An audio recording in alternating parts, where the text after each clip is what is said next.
The three things that I want to leave with you, just these three. I could do 10, I could do a whole life class.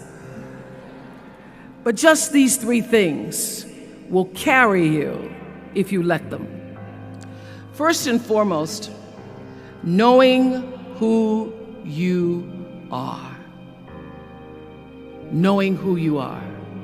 Being able to answer this question, who am I? And what do I want? You know, many times when I go out of the country, I am baffled by that question. To explain what is your occupation, I've stood there for 10 minutes. Well, am I a talk show host? Well, I'm more than a talk show host. Am I a businesswoman? I'm a businesswoman. I'm more than a businesswoman. Am I an entrepreneur? I'm more than an entrepreneur. So I just leave it blank or self-employed.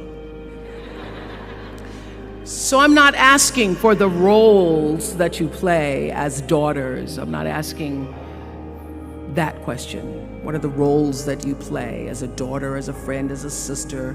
You're going to be a lawyer, you're going to teach, you're going to be a pharmacist. I'm asking the bigger question of who am I?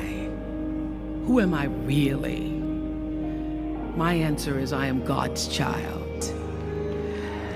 I am that which is born of all that is.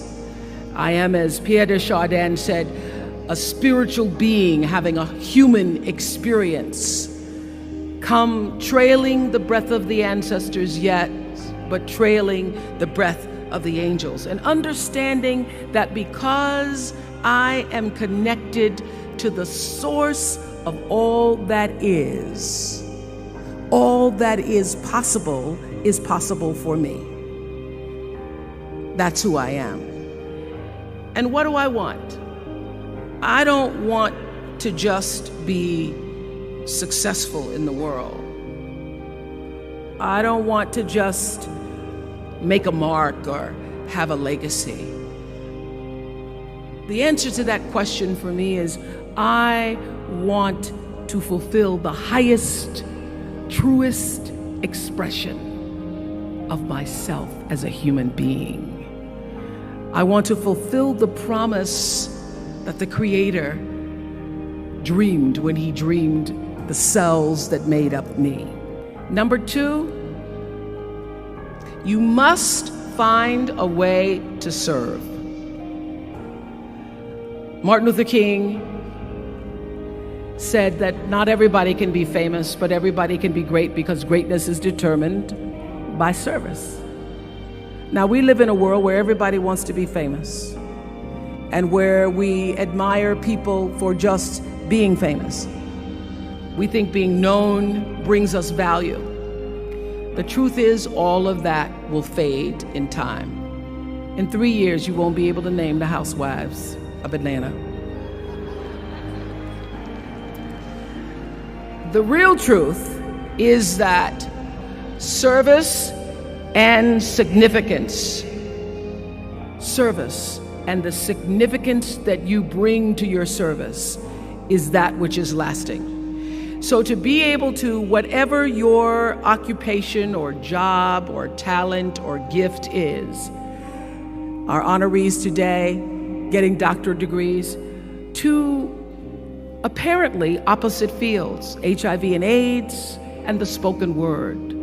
But what they have in common is service, using the spoken word in service to community and the world, using your knowledge and information about HIV and AIDS and medicine in service to the world. And if you look at all the most successful people in the world, whether they know it or not, they have that paradigm of service. Everybody's talking about Mark Zuckerberg and IPO. Service. Jay-Z rapping. Service. Through the word, to people, through song. For many years, I was really just happy to be on TV, and people would stop and say, "Oh, you on TV?" "Yeah, I'm on TV. I like being on TV. It's a nice job." And it was about the time that I received my honorary doctorate from Spelman around 1993. So I don't know if that had something to do with it. I thought of myself as Dr. Winfrey. that I went back and I took a long look at what it was I was doing on TV and made a decision that I was no longer going to just be on TV, but I was going to use TV as a platform, as a force for good, and not be used by TV. And I will tell you, my decision to make that significant change in the way I operated on television, using television as a service, changed my career exponentially. Service through medicine, service through art, using whatever it is you produce, your product, as a way of giving back to the world. When you shift the paradigm of whatever it is you choose to do to service, and you bring significance to that, success will, I promise you, follow you. Service and significance equals success. Number 3, it's so simple, but so hard to do. Always do the right thing. Always.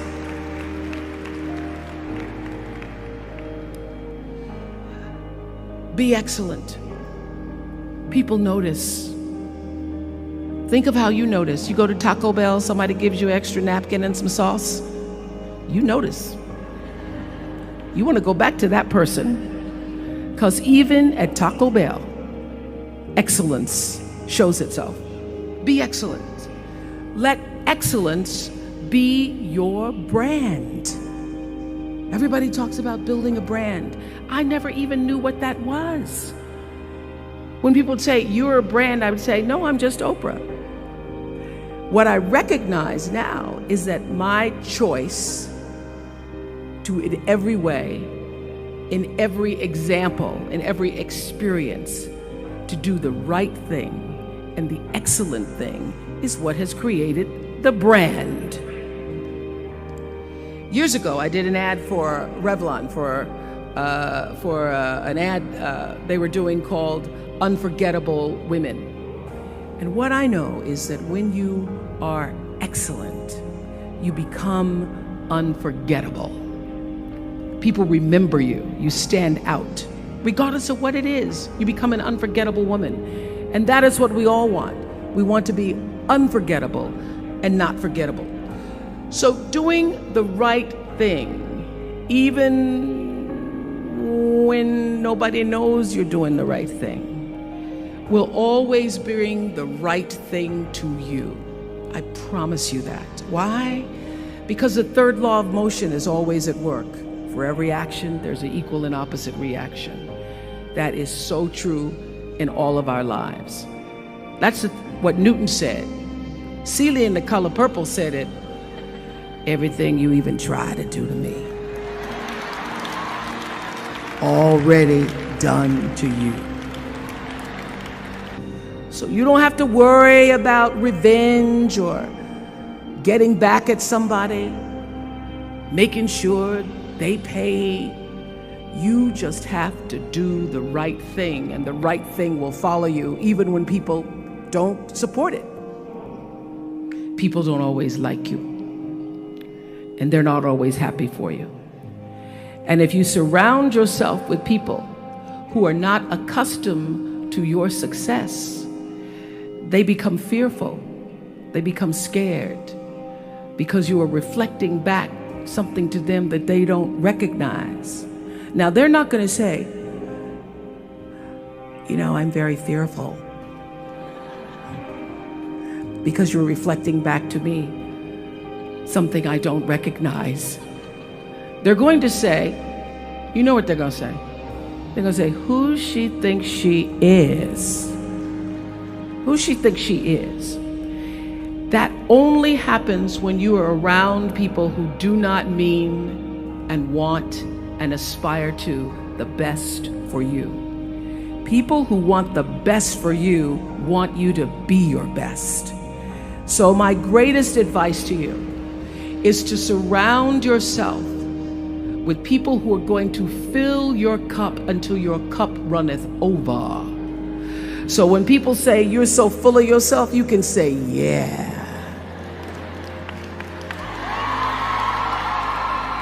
Yes, I'm full. I'm so full, my cup runneth over. And to know that once your cup runneth over, you cannot spend your life with your gallon-size offerings, offering them to pint-sized people.